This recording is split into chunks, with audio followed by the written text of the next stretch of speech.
ഈ O R എസിൻ്റെ value പലപ്പോഴും ഡയറൽ ഡിസീസുകളിൽ ഒ ആർ എസിൻ്റെ വാല്യൂ ശരിക്കും പിന്നെ ഒരു നമ്മളങ്ങനെ പറയുമല്ലോ, ഒ ആർ എസിന് വേണ്ട വിധത്തിൽ നമ്മൾ ഒ ആർ എസിൻ്റെ വാല്യൂ ആളുകൾ മനസ്സിലാക്കിയിട്ടില്ല, അണ്ടർ എസ്റ്റിമേറ്റ് ചെയ്തിട്ടാണുള്ളത്. അപ്പോൾ ഒ ആർ എസ് എന്നുള്ളത് ഒരു മരുന്നാണെന്ന് പോലും ആളുകൾ പലപ്പോഴും മനസ്സിലാക്കുന്നില്ല. ഒ ആർ എസ് നമ്മൾ എഴുതി കൊടുക്കുമ്പോൾ ക്ഷീണം മാറാൻ അല്ലേ.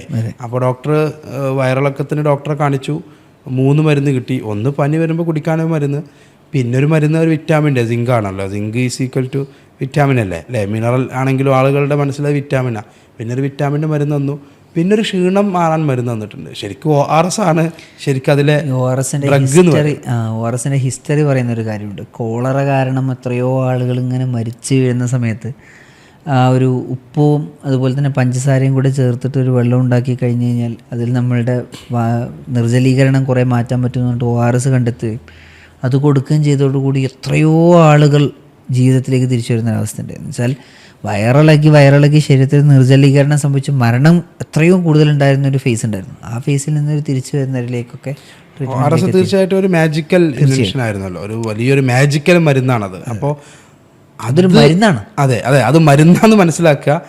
അത് കൊടുക്കേണ്ടതിന് പകരം ആൻറ്റിബയോട്ടിക് കൊടുത്തിട്ട് കാര്യമൊന്നുമില്ല. ആ മരുന്ന് കൊടുത്താൽ മാറുന്ന അസുഖത്തിന് അത് മരുന്നാന്നുള്ള ഗൗരവത്തിൽ ഡോക്ടർമാർ എങ്ങനെയാണോ പറയുന്നത്, അഡൾട്ടൊക്കെ ആണെങ്കിൽ അത് അല്ലേ നമ്മൾ അഡ്ലിബിന്ന് എത്ര വേണമെങ്കിലും കുടിക്കാന്നുള്ള രൂപത്തിലാണ്, പരമാവധി കുടിക്കാന്നുള്ള രൂപത്തിലാണ് നമ്മൾ പറയുക.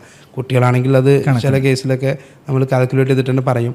എന്താണെങ്കിലും ഒ ആർ എസിനെ ഗൗരവത്തിൽ അപ്രോച്ച് ചെയ്യുക, ഒ ആർ എസിനെ ഒരു മരുന്നായിട്ട് പരിഗണിക്കുക.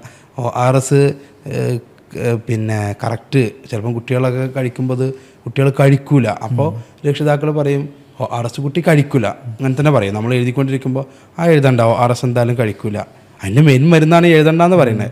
അപ്പോൾ മറ്റു മരുന്നുകൾ കൊടുക്കുന്ന ഗൗരവത്തിൽ കുട്ടിയെ എങ്ങനെയെങ്കിലും അടുത്തിരുത്തി മെല്ലെ കൊടുത്ത് ഒ ആർ എസ് കൊടുത്തിട്ട് ആണ് വയറിളക്കം ചികിത്സിക്കേണ്ടത്. നമ്മൾ ഈ പറഞ്ഞതിൻ്റെ ആകത്തുക വയറിളക്കത്തിൻ്റെ ട്രീറ്റ്മെൻറ്റ് എന്ന് പറയുന്നത് ഒ ആർ എസ് ആണ്. അത് പൊതുജനങ്ങൾ എല്ലാവരും മനസ്സിലാക്കി മുന്നോട്ട് പോകാന്നുള്ളതാണ്.